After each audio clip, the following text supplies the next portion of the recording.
Hola, es un placer saludarte. Mi nombre es María Milagros Márquez Escalante. Soy estudiante del quinto trimestre de Comunicación Social en la Universidad Bicentenaria de Aragua. Por medio del presente video, voy a explicarte un poco acerca de los aportes de la sociología en la comunicación social. Soy parte de la Cátedra de Sociología de la Comunicación en la sección 1 de la sede San Joaquín del Turmero de la universidad. Sin más, comencemos. Hablemos de Talcott Parsons y el estructural funcionalismo.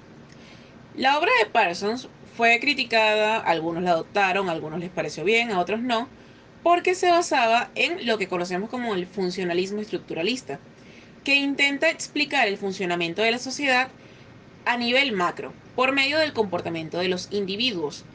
Esta tendencia ve la evolución de la sociedad a través de el comportamiento general de las personas. Entiende que estas evolucionan como evolucionan los organismos vivos.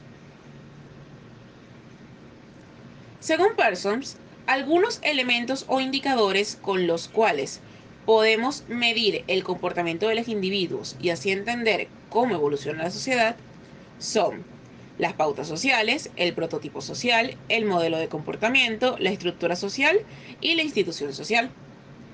Expliquemos un poco brevemente cada una de ellas. Las pautas sociales serían propiamente las costumbres que adoptan los individuos.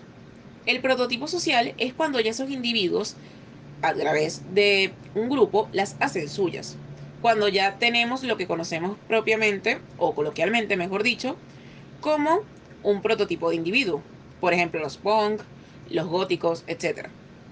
A raíz de eso ya tenemos lo que es propiamente el modelo de comportamiento, es decir, una serie de personas que siguen esa tendencia. Luego viene lo que sería la estructura, cuando ya se formaliza en algo que perdura en el tiempo y finalmente se termina de institucionalizar, valga la redundancia, como una institución social, como algo de peso para la evolución propia de la sociedad. Tenemos también en este tema lo que sería la noción de estratificación y diferenciación social. En todas las sociedades existen diversas cosas o diversos ámbitos, diversas características que nos hacen diferentes unos de otros, que nos permiten a su vez jerarquizar o estructurar la sociedad en las clases más favorecidas y menos favorecidas. Por ejemplo, un factor importante a lo largo del tiempo ha sido lo que sería la raza, que ocurrió mucho en el periodo de la colonia, cuando diferenciaban pardos de negros, de españoles o de criollos, y actualmente lo vemos más relacionado a lo que sería el poder adquisitivo, es decir, el dinero. Propiamente hablando de las clases sociales, tenemos que son esos grupos en los cuales ciertas tendencias o características que las personas adoptan o que las personas ven como importantes encasillan o diferencian a los individuos unos de otros en grupos individuales.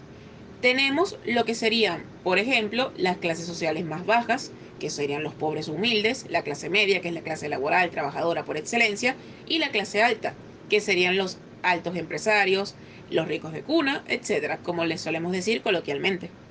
Pero no solo la riqueza monetaria es un factor que diferencia a una clase social de otra. Se ve también que la ocupación o el nivel de instrucción son factores clave que determinan qué ve o a quiénes ve mejor la sociedad. Por ejemplo, aunque suene un poco feo decirlo, los médicos son ampliamente más valorados, incluso hasta como personas, por su nivel de instrucción y su aporte a la sociedad, que un barrendero. Esto se ve muchísimo en sociedades de ideología de derecha y con políticas económicas orientadas al capitalismo, donde se enfocan principalmente en la producción y en el aporte económico. El Estado y poder. ¿Qué rol juega el Estado? El Estado, de ser la organización de la nación, por decirlo, ya hablando en términos un poco más jurídicos, está administrado a través de un gobierno, que sería ese gobierno de turno que escogen sus habitantes. El Estado se constituye a través de tres elementos fundamentales, que es la población, las personas, el territorio donde se va a asentar y el poder propiamente. Ese poder de exigir a sus habitantes que se ajusten a ciertas medidas o ciertas instituciones, organismos, etcétera, con los cuales él cumple su función administradora. Esto al final nos desencadena en lo que sería o debería ser el Estado de Derecho, que es eso que hace que funcionen todos los organismos con independencia de poderes, de sus instituciones, de todo, para el correcto funcionamiento de la sociedad. La relación es que el Estado, cuando administra y hace todo esto, logra darle a sus habitantes ciertos deberes y obligaciones para con él y entre ellos mismos como individuos para que sostengan relaciones armónicas y de paz en pro del crecimiento de la sociedad. La sociedad actual, occidental, que le decimos así porque es la herencia que nos dejó Europa de sus culturas, tradiciones, religión, etcétera, sus costumbres en general, es una sociedad que se ha caracterizado últimamente por el desapego emocional, muy poca empatía y ciertas cosas que nos han impedido avanzar como individuos a nivel humanitario. Vemos que cada vez son más los problemas sociales y de desigualdad, en contraste con el gran avance tecnológico que estamos teniendo. Vale la pena preguntarse qué está ocurriendo allí. ¿Por qué nos caracterizamos por cada vez darle menos valor a esa parte tan importante como es el calor y el afecto humano?